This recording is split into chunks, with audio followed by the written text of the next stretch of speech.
The Juneau World Affairs Council presents Navigating the Arctic Seven Seas with Mike Sfraga. Sfraga is the director of the Polar Institute at the Wilson Center, a nonpartisan policy think tank chartered by Congress. He's also a former vice chancellor of the University of Alaska Fairbanks.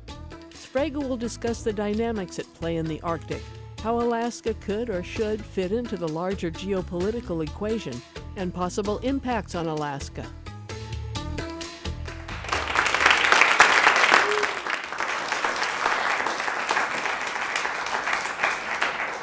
Thank you all for kindly applauding. I appreciate that, and for the wonderful introduction. It's really nice to be back home in my home state with Alaskans. I am entirely overdressed, and I realize that, and I apologize for it, but it's so nice to see so many friends and part of my extended Alaskan family, especially spending now almost 4 years in Washington, D.C. These precious times back home means a great deal to me, so thank you for coming out. And I'm going to talk about something obviously near and dear to my heart. As the director of the Polar Institute, I see my position not as a job. I wouldn't have taken another job. I worked for a great institution in a great state, but I simply had a chance to have a mission, and the mission is elevating the Arctic, most importantly, Alaska. And now more than ever, I think Alaska is important, and we should elevate that discussion, not just domestically, but internationally. The Arctic Seven Seas came to me in a run, navigating the Arctic Seven Seas. This is in response to many questions that I've received on the Hill with the administration, policymakers abroad, which is why should we care about the Arctic? Why is it important? And why should we care about Alaska? And I had long narratives about why they should care about that. And after a while, they would glaze over, and I thought, I'm sort of losing them now. So I have to figure out, in the vernacular, a shtick. And so this shtick came to me in a run. There are 7, in my opinion, unique drivers of the Arctic: change, interest, issues, 7. There could be 10 or 15, pick your number. There could be different letters. They could be C's or L's or Q's, I don't know. But navigating the Arctic's 7 seas, people first think you're talking about oceans and waters. But if they're thinking that, that means I've got them. And so then I get to say, no, it's not those seas, it's these seas. And there are 7 of these seas. And I want to talk to you about why you should care about the Arctic. I want to give you a framework for the Arctic. And I want you to think about how this country, the United States, how we as global citizens navigate what really is becoming a new ocean. What does this mean for all of us? And for the United States, a 4th coastline. What does that mean for us? What does it mean to think about oil and gas development anywhere in the Arctic? What does it mean for our communities? What does it mean for our future? What does it mean for our strategic location on the globe? These navigating the Arctic 7 seas, they're just my idea, but at least it provides a bucket of issues. Let me just tell you a little bit about where I work. And it's a privilege to work here. This is the nation's think tank. It was created by Congress over 5 decades ago to be a nonpartisan think tank. We are known around the world as one of the gold standards in think tanks. Lots of great think tanks in DC and abroad. We work with all of them, but I simply work with some of the best ever. So I have the added benefit of walking down the hall and talking to one of the experts on North Korea, or Africa, or Boko Haram. And if you think there's not a connection between those issues and the Arctic, you're wrong, because there very much is. But I have the ability to go talk to colleagues who are experts in their field.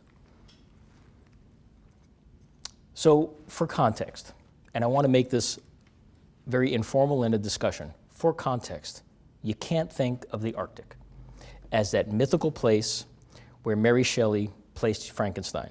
You can't think about that anymore. We're not off the coast of California on the weather map. We're not up in the Great White North where nobody goes. It's done. We are now literally part of this larger geopolitical discussion that's happening. In the past, when you went to meetings, you heard about the Arctic among Arctic people. You heard about Arctic geopolitics among the 8 Arctic nations. Now you have a very different dynamic going on. You very much hear about the Crimea and the annexations, and fill in the gap, Syria. Those issues drip into issues related to the Arctic. They just do. So we're no longer separated from the larger geopolitical play here. Alaska and the Arctic are part of now the global narrative. So when I talk to folks about the Arctic, I try to put it in a larger geopolitical context. This geopolitical context also is another shtick. So remember the 7 seas, and remember this. It might be helpful. It's been helpful to me, and it's been helpful to others. But I think of what's happening now in this great power competition that you hear about, the United States, Russia, and China. If you believe it or not, it's a real thing. The degree of how much competition there is to be seen yet, but it's a real thing. So if you think about the Arctic and you think about the three major players, Russia, the United States, and actually China, when you're thinking about the great power competition and why the United States should care, think about this analogy. This is a chessboard. If you want to understand China and their interest in the Arctic, and we should, and I'll tell you why in a moment, you should think about their perspective. China plays the game Go. Long-term, geostrategic, how do you surround your adversary and literally set the environment for change? The Chinese do not negotiate, they set the conditions. That's the way they view the world. That's just it. For us in the Arctic, we should be thinking about that. That's in Africa or the Arctic, or you pick your favorite place. China sees the world very differently than we do, very differently. So they play the game Go. They have the money, the people, the resources, now the intellectual property, and the endurance to do so. And by the way, a top-down rule of government.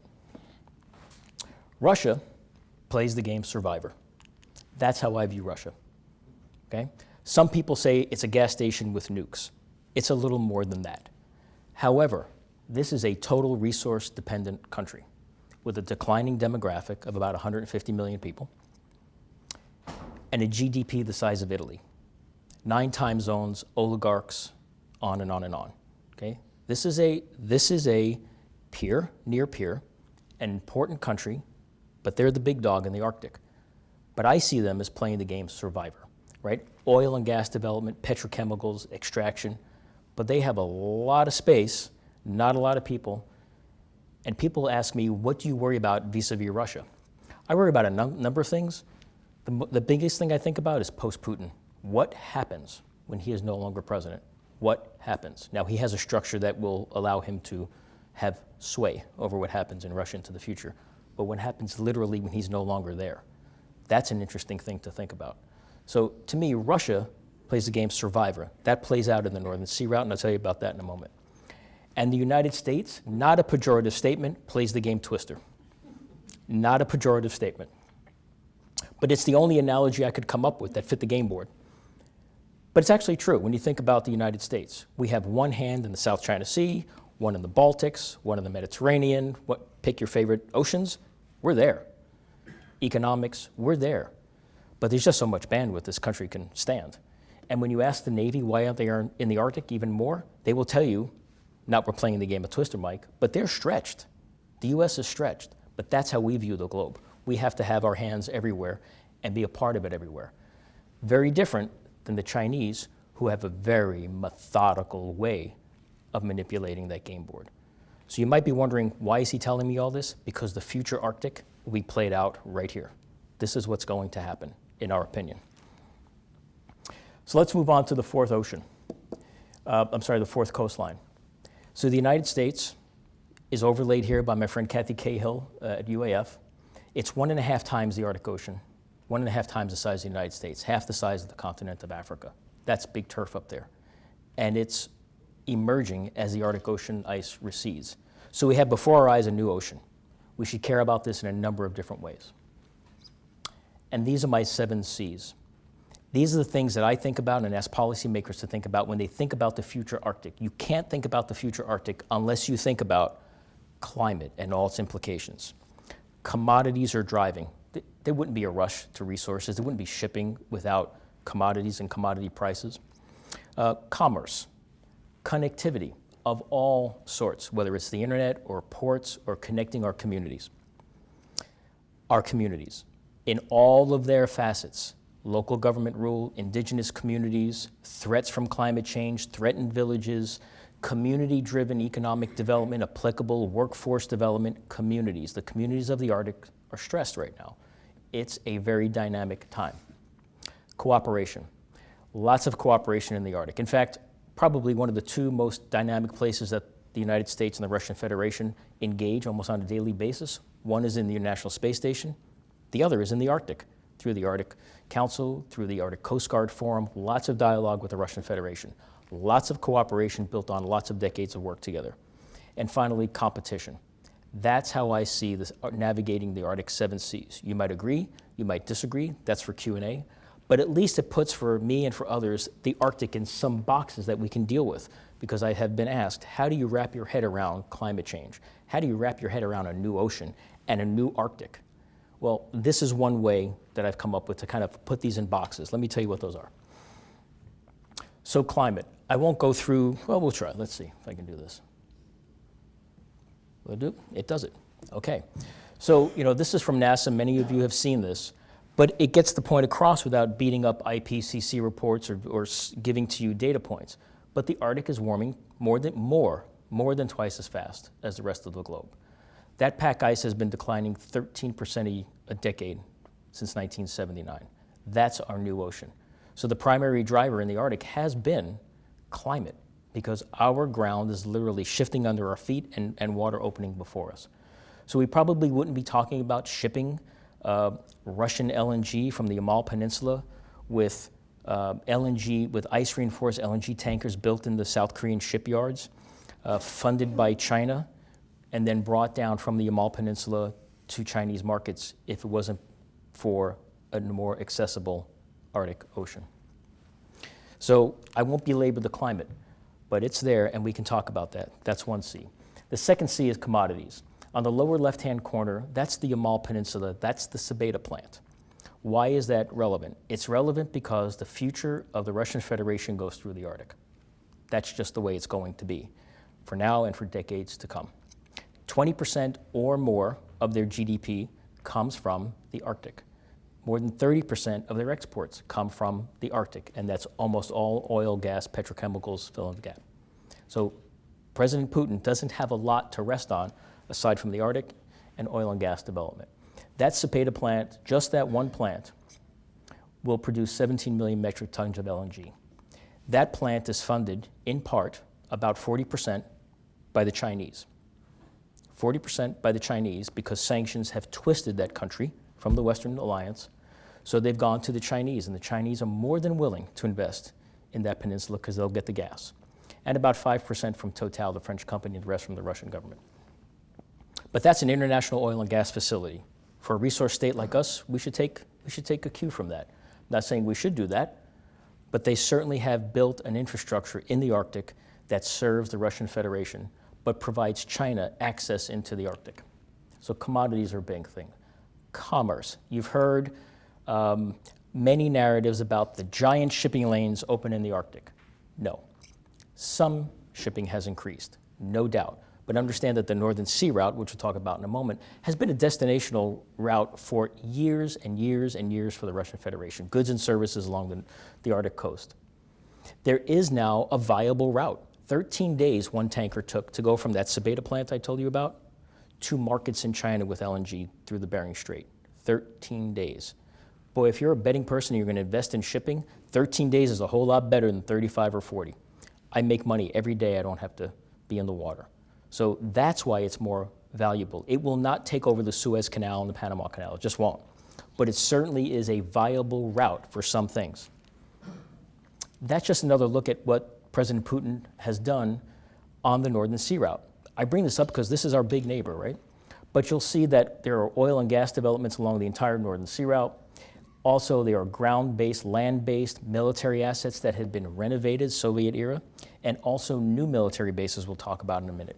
So this is an economic play that President Putin is all in on, economic development with military assets to protect his interests. It's a big deal for the Arctic and a big deal, I think, for us Alaskans.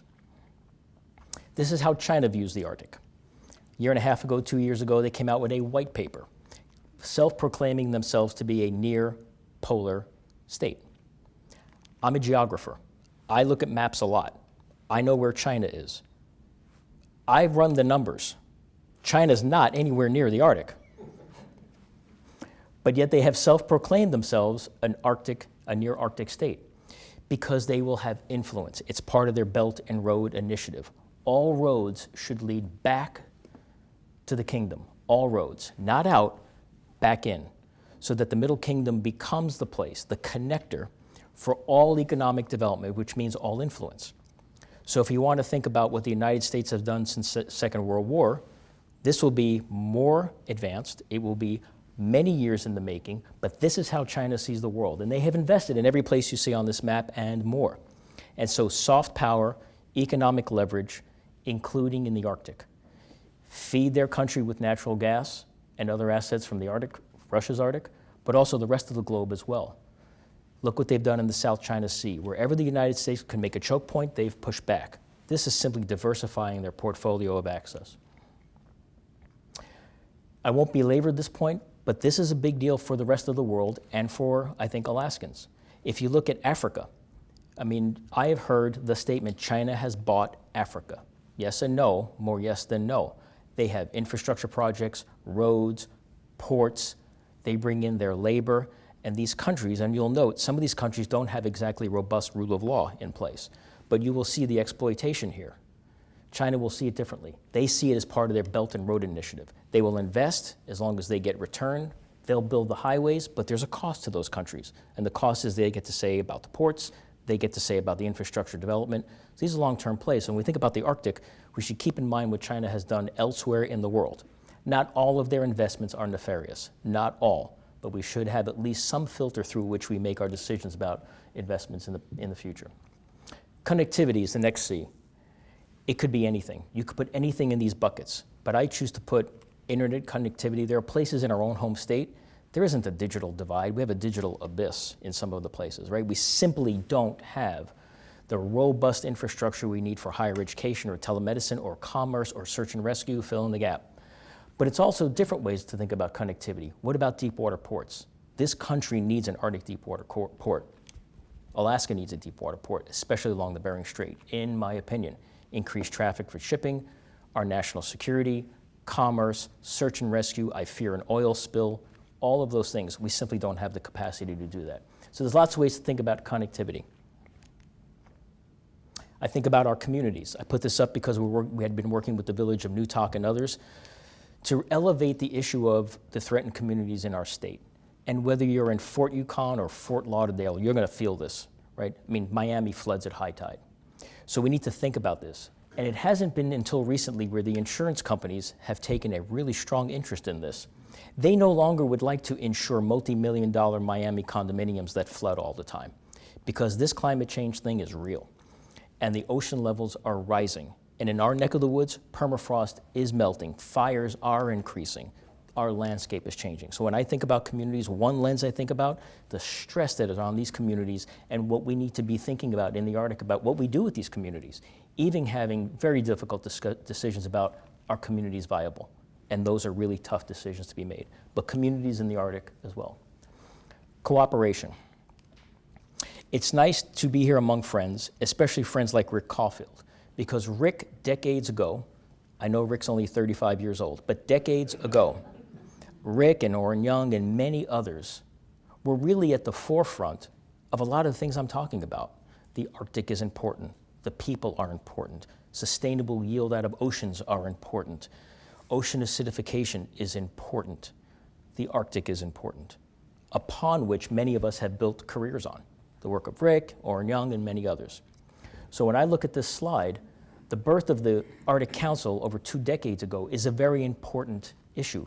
Many of us were pre-Arctic Council. These are the 8 Arctic nations. It's a consensus-driven body. Nobody's the boss of anybody. There are chairmanships, but nobody's the boss of anybody. They do have binding agreements when all 8 agree. What's interesting here, so the 8 Arctic nations get a say in what happens in the North. They're mostly environment-driven, not a bad thing, a lot of research, a lot of policy organization. What's interesting to see is the bottom part of this slide. There are 39 observers that participate in Arctic Council meetings, right? These are 8 Arctic nations and then observers, and you have to be voted in. They don't get to vote. They get to be on working groups, but they don't get to vote. But yet they're there, including India and China and Singapore. Why would they be interested in the Arctic? Because it's the global Arctic. The Arctic has emerged. I've heard this narrative in DC a lot. It's emerging. Nope, it's emerged. The egg is cracked, the chicken's out, done. We are now part of the global community. That's why these countries have an interest in the Arctic. Some of it is economic development, some is playing the big chess game, some of it is looking for applying their research, like the Japanese, robust Arctic and Antarctic research. like the United Kingdom, they even had something there. But that's an interesting dynamic, that you have an Arctic Council and so many observer nations interested in this new North, not quite sure what to make of it. One of the agreements that have come out of ancillary discussions had been the Arctic Coast Guard Forum, another place where the Russian Federation and the United States work together in the Arctic. This is the tyranny of distance. You ask Admiral Schultz, the Commandant of the Coast Guard, or any of the heads of the Coast Guard of the 8 Arctic nations, what they worry about. They worry about 2 things. They worry about a crystal serenity getting in trouble somewhere in the north, because 3,000 people, I don't know how you get there in time, and then once you're there, where do you put them? Because the last time I saw, Barrow had maybe 20 or 30 hospital beds, somewhere in that number. So what happens? And they worry about oil spills. This is an agreement between the 8 Arctic nations to actually coordinate what happens in the Arctic, and still, these Arctic nations will tell you they are stretched. There's absolutely no way that they can conduct search and rescue like you would expect someplace like in the Gulf of Mexico. But this is a good thing that we have this cooperation. And this is what I want to spend a little bit more time on, and why I was here this afternoon with the legislature.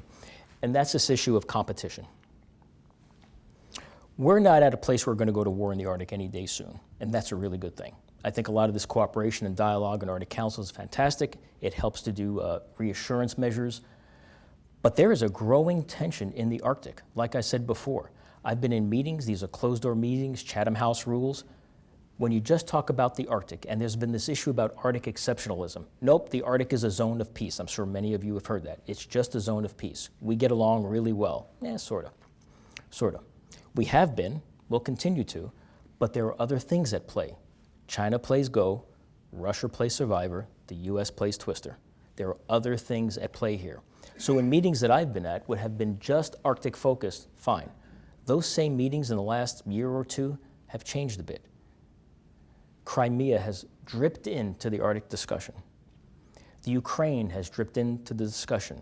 Russia's posture in Syria has dripped in because people are wondering what the motives are. In China's white paper, they say they would like to be a partner, cooperate, rule of law, very important to China in the Arctic.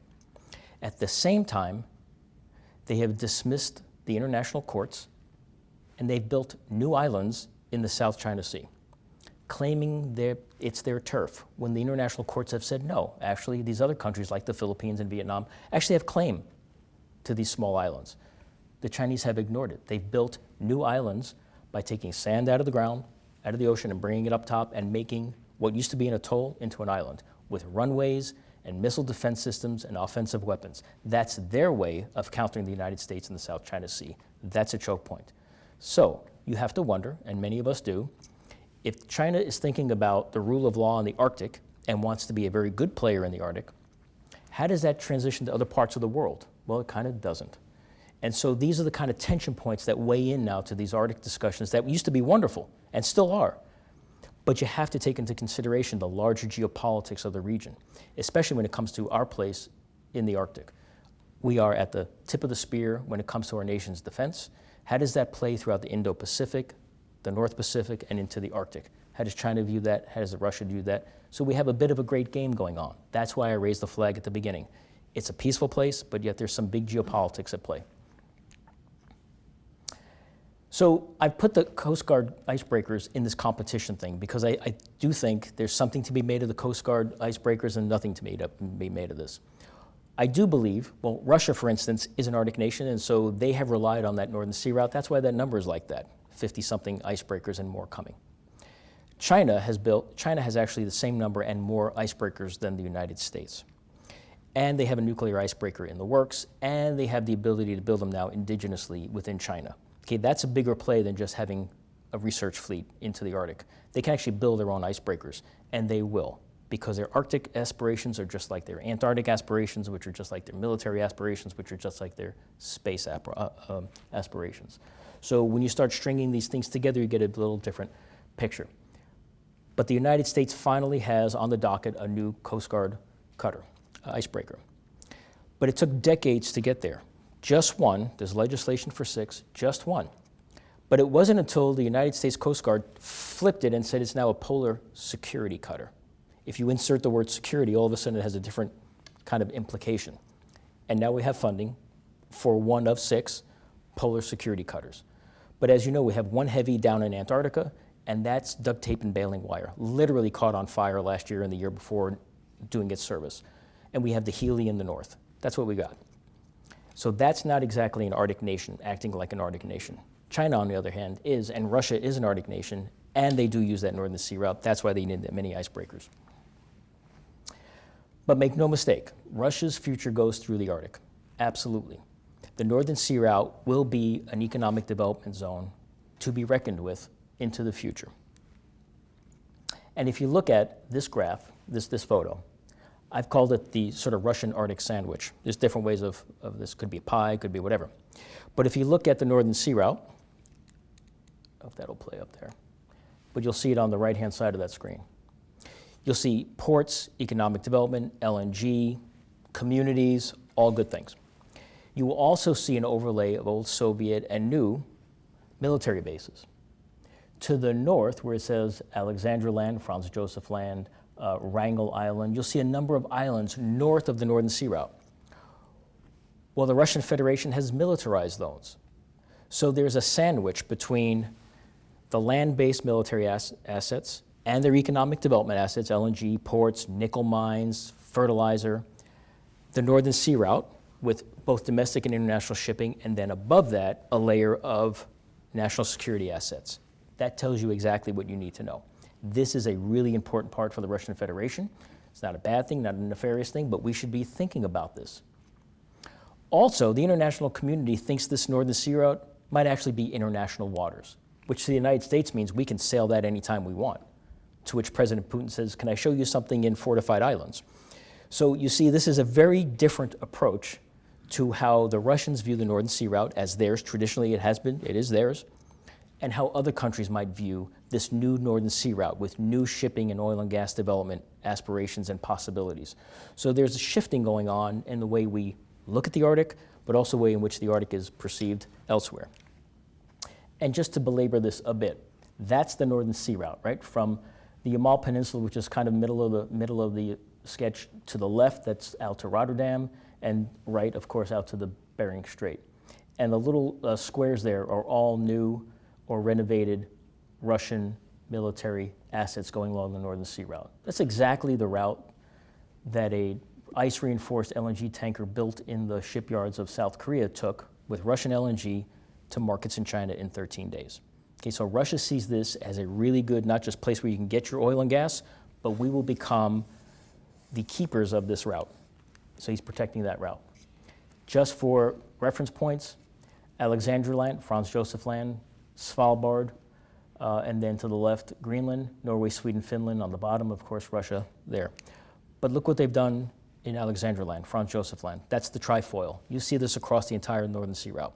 There are these trifoils that go from Franz Josef Land all the way over to Wrangel Island on the Bering Strait side. That is an Air Force base, listening post, radar station, runways, full-blown Russian military. Now, are they launching anything from there? No. Are they listening? Could they triangulate radar? Yes. But President Putin would tell you, well, I'm protecting my, look, I'm not like the United States, he would say. I don't have bases all over the world. I'm just protecting my own landscape. Yes and no. But we take note of this. Just for reference again, and to the right, Wrangel Island. In our world, that's a stone's throw from us, right? And the same kind of assets are sitting there. So when you're looking at the nation's defense and you're looking at Alaska, you're thinking of these kind of buildups on the Northern Sea route. Has Russia launched anything? No. Do they fly over really close to us? All the time. But what is Alaska doing? What's the United States doing? What does that mean for others? These are questions that we ask ourselves and deal with policymakers all the time. And I want to thank my friends at CSIS, Heather Conley and others, for doing such good work on a lot of these graphs and a lot of these photographs. NATO. NATO, for the first time in a very long time, has taken the Arctic, what I would call, very seriously. This is in response to Russian flyovers of Norway, Sweden, Finland, much more submarine operations through what's known as the GI-UK gap, Greenland, Iceland, United Kingdom. It was a famous Cold War submarine operations, both for the Russians and for NATO and for the United States. 50,000 troops in this Trident Juncture exercise off the coast of Norway. All NATO, all in response to Russian overflies of those countries aspirations in the Baltics, jamming of GPS signals. This was a message to which the Russians countered with their own exercise. And this is what a lot of us worry about. If we start doing those sorts of things, you can get a miscommunication really easily. And so is there a military buildup in the Arctic? Yes and no. But this was NATO's way of saying, if the Russian Federation decides to do something, we are prepared to respond. Sort of. NATO found out it's really hard to work in the Arctic. And by the way, they never really were in the Arctic. They never took that right-hand turn so that they wouldn't politically make it a really sensitive issue for the Russian Federation. But they learned a lot about this. I also should bring up, I'm coming to the end of these slides, I should also bring up in this neighborhood and in my seas of competition, we should not take our eye off of North Korea. We just should not, for all the reasons we all know about. That's why we have missile defense in our state. But this is a country that continues to develop nuclear weapons, whether or not you believe the news or not. They continue to make themselves far more sophisticated than they were just a few years ago. So it's a nuclear nation. It's a rogue nation, run like a cult. And there's just no other way for me to say it. And so they have nuclear weapons, and their trajectory of weapons has the Arctic involved. We should not get too overzealous about this, but we should at least keep that in mind when we're talking about competition in the sea and the Arctic. Many of us are trying to focus on the other 6 seas. Okay, let's focus on the 6th and let this 7th one play out, but be wide-eyed about what's happening. So we don't spend a lot of time thinking about the competition part of it in terms of let's go to war. We think about it in context and be prepared. And that's why Alaska and the Arctic has become a narrative in Washington, D.C. and elsewhere. And today I talked about the Vanguard, that the United States must be linked to the rest of our military assets. It must be linked to the rest of our homeland security. I mean, that pack ice that used to protect the northern sea route, Russia's backyard, is the same pack ice that protected us, physically, security-wise, otherwise. So today's discussion with the legislature was mostly focused on Alaska's unique role in our nation's security. My last slide talks about the Arctic. It's emerged. I don't know of an issue. I have not faced an issue in the 4 years, coming up on 4 years that I've been at the Wilson Center, where I can't draw a straight line from Venezuela to the Arctic or to Alaska, from the Antarctic to the Arctic. Pick your favorite place in the world. I could probably draw you a line that shows how the Arctic too is affected, we could learn from, is a model for, or must be connected to the larger political narrative. Lots of work being done in the Arctic, lots of, not just in the national security realm, but really the Arctic Council has been, and a good thing for them, a great driver of communications about this changing environment. But we simply have a new ocean opening. None of us were here the last time an ocean opened. This one's opening, and by all indications, this planet it isn't global warming. To me, it's heating. This planet is heating. So these issues will be impacted even more. When you look at the giant fires in Siberia this year, the big sinkholes from permafrost, and we can keep going. I worry about food stocks, fish reliability, fish migration. The Arctic is so dynamic, and if you think there can't be conflict points over fish, you're wrong. There can be, and there's starting to be some discussion about who gets to fish where. That's why there's a moratorium on fishing in the Central Arctic Ocean for the next 12 to 15 years, I think it's 13 years or so, because we simply don't know what stocks are up there yet. We have some idea. So, these are Mike's navigating the Arctic's 7 seas. This is the presentation I give when somebody says, will you please come and just tell us sort of what's happening in the Arctic, big picture, 50,000 foot level, then we can dig down to some very specific things. And it's also my response to why you should care. You should care because all of these things are real.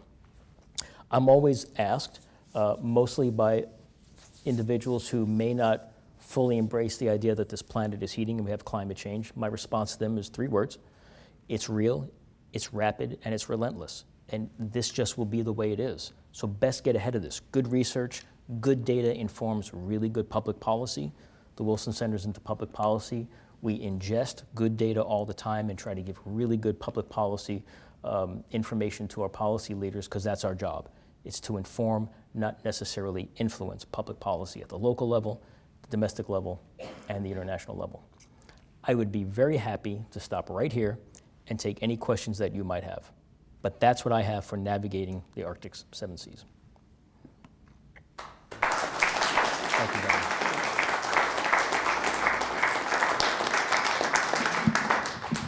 Thank you very much. I'll get us going. If you do have a question, go ahead and come on up. Since we need a deep water Arctic port, do you hear anybody pushing to revive Project Chariot and blast one into existence? You know, if you could start with something controversial and work backward, that would be great.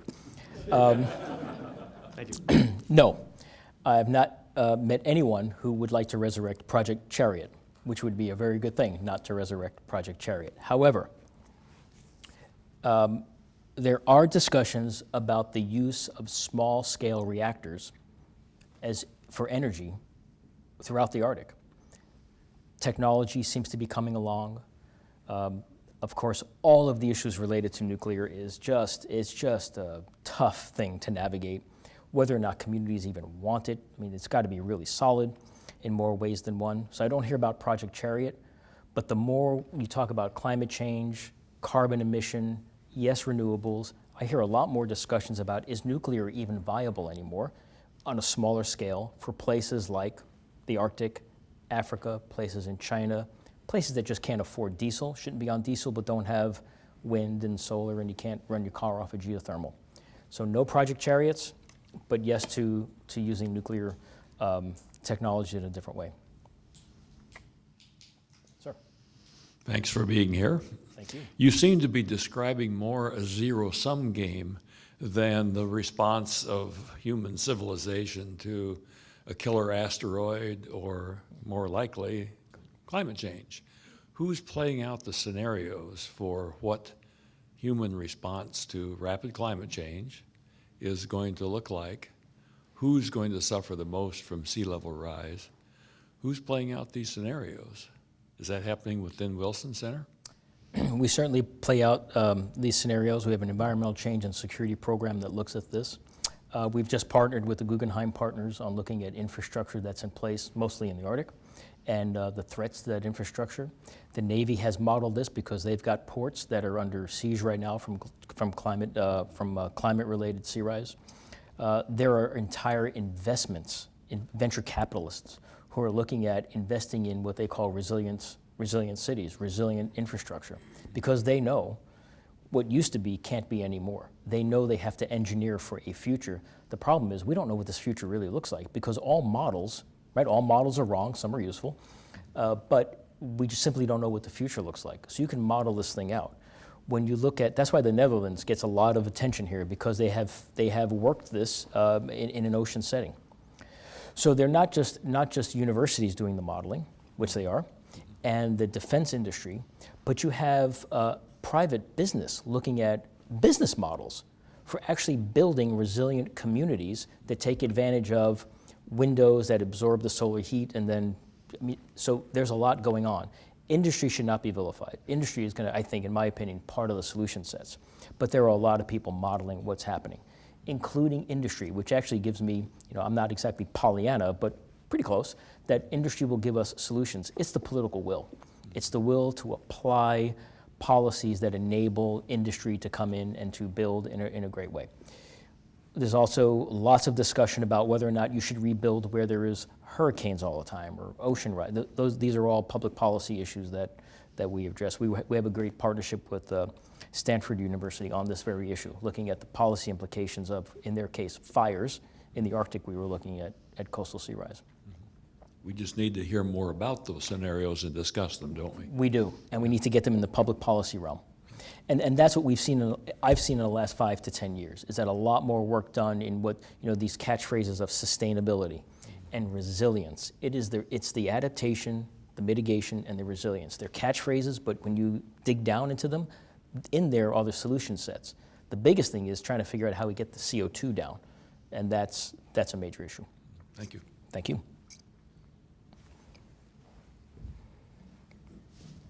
Thank you, Mike, for a great presentation. We share a land border with Canada. And when you speak of free passage, for example, I believe Canada is very much in that mix of discussion. Can you share your perspectives on Canada's place and role? Yeah, thanks. Thanks. Thanks, Byron. It's great to see you. So we have a friendly dispute with our friends in Canada. They believe the Northwest Passage, I'll just start there, if that's okay. They believe the Northwest Passage is their internal waters. The United States sees the Northwest Passage, which by the way is not a viable shipping corridor at the moment. It's just way too complicated. Ice dynamics are too complicated. It's not economically feasible. It is not like the Northern Sea Route. But Canada sees the Northwest Passage as internal waters. The United States and others view it as international waters, that we can freely sail anytime we want. Our friends in Canada take objection to that. They think it's theirs. So we have a friendly agreement between friends. We call 1-800-CANADA, and we say, Dear Canada, it's the United States calling. We would like to, we are going to put a ship through the Northwest Passage. And the Canadians say, well, we'll allow that. And we say, well, thank you, because we're going to do it. And the Canadians say, we'll grant you that permission. And there's a very friendly way of doing this, okay? We will agree to disagree, but it's not going to be a conflict with our friends in Canada. We have a great cooperation with Canada. NORAD, Coast Guards, civil defense, all of those things. We have disagreements on a number of different issues with Canada, but we see the world almost the same way, especially when it comes to the perspective of a map. And Byron, I had the pleasure of meeting with you and our friends in the Canadian Embassy, where we talked about the subnational importance of the Arctic. Alaska, Northern Canada, Greenland. Look at it that way. Instead of viewing the Arctic north-south, view it east-west or west-east. It's the same issues. We don't have good internet. We don't have connectivity. We don't have workforce development. We don't have good health care. We don't have access for, keep filling in the blanks. These are the same issues. And so we've worked hard with our Canadian friends to think about, can you actually build economies that go this way, including our friends in Greenland, and we could talk about Greenland if you'd like, that are viable, that are community-driven, that take into account the culture of the areas, the subsistence patterns of these areas, instead of thinking north-south, and instead of thinking of extract like a colony and send it someplace else, and you're left with not a lot of economic development otherwise. So we see that, but it's really hard to balance who's investing where and what their motives are. But I have seen in the last 3 years in Canada a lot more Canadian companies looking at staying Canadian companies and following a pact with these communities that make the economic development ripple stay in these communities versus going elsewhere. So Northwest Passage, we have agreement to disagree. We share a lot of the same issues. We share a lot of the same culture. We have some disagreements on developing the North oil and gas than our Canadian colleagues. Nevertheless, of course, that's a robust relationship.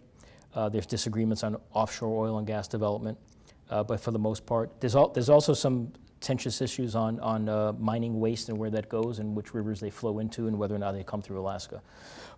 But all that said, you know, we have a nation-to-nation relationship. We also have a policy relationship with the Canadians that is incredibly strong.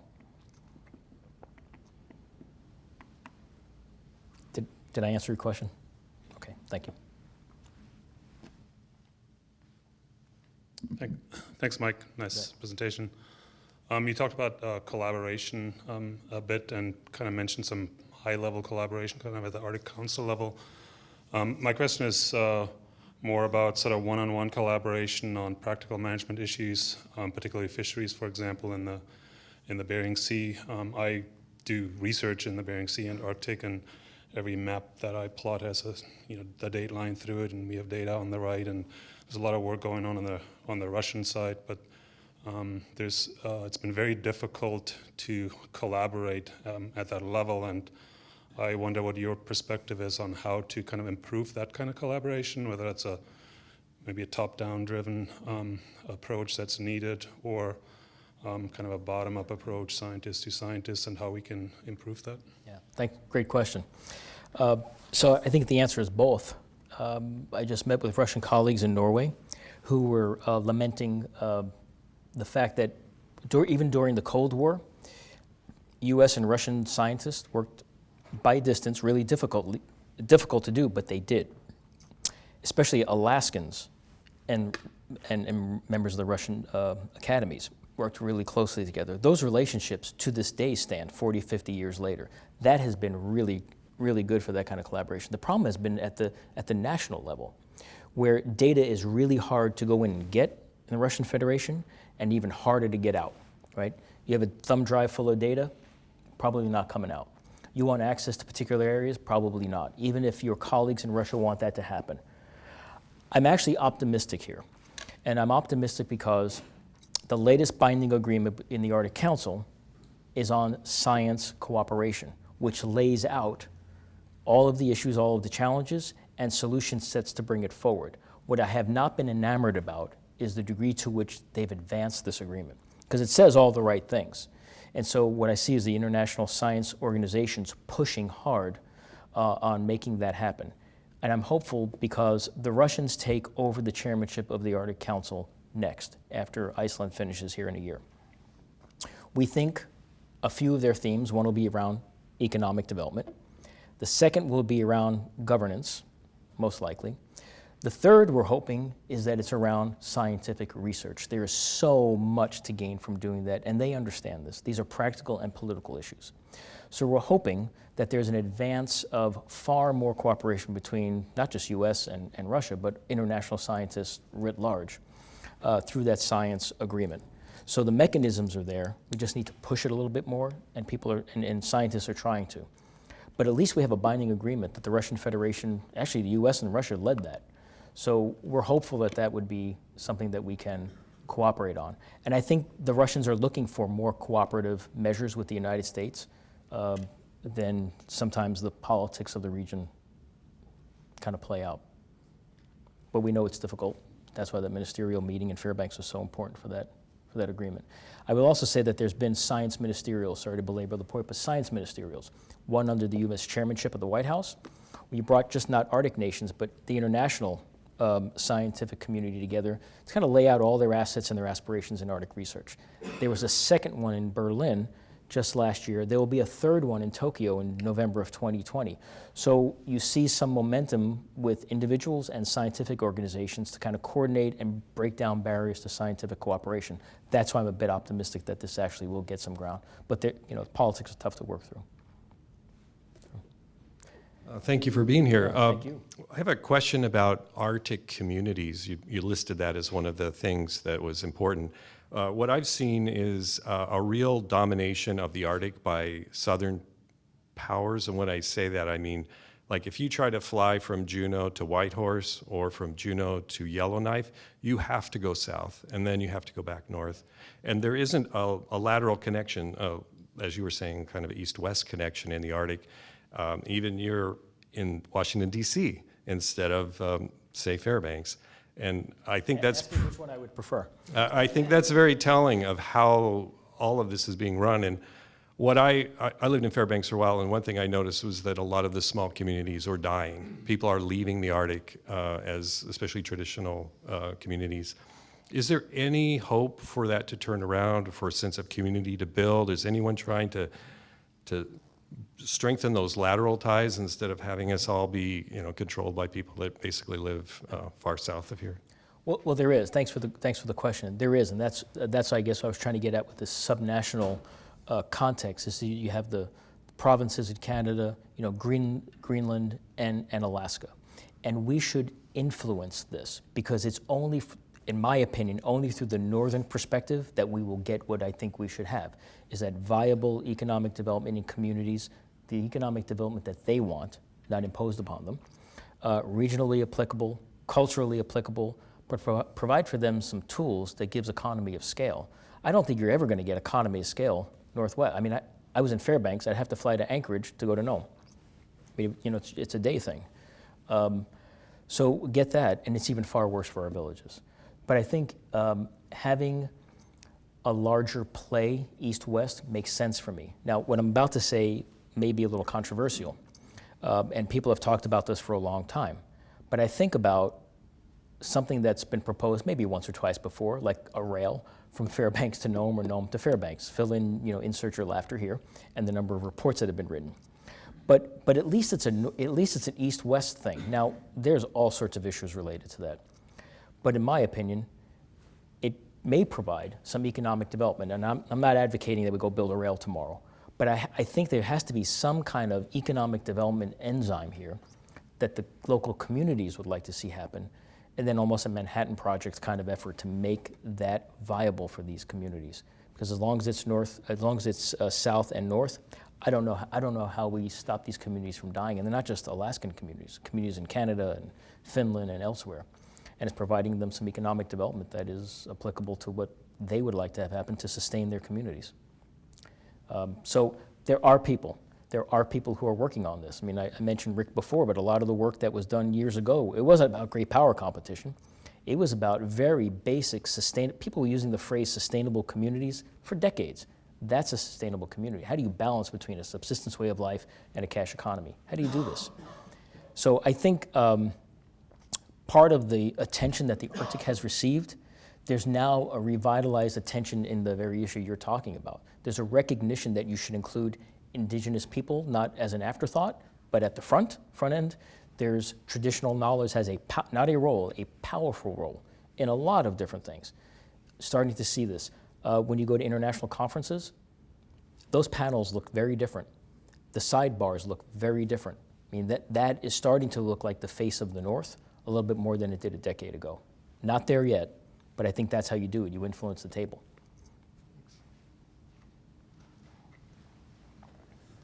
And for airtime considerations, we'll end it right there. Thank you very much. Thank you all for coming.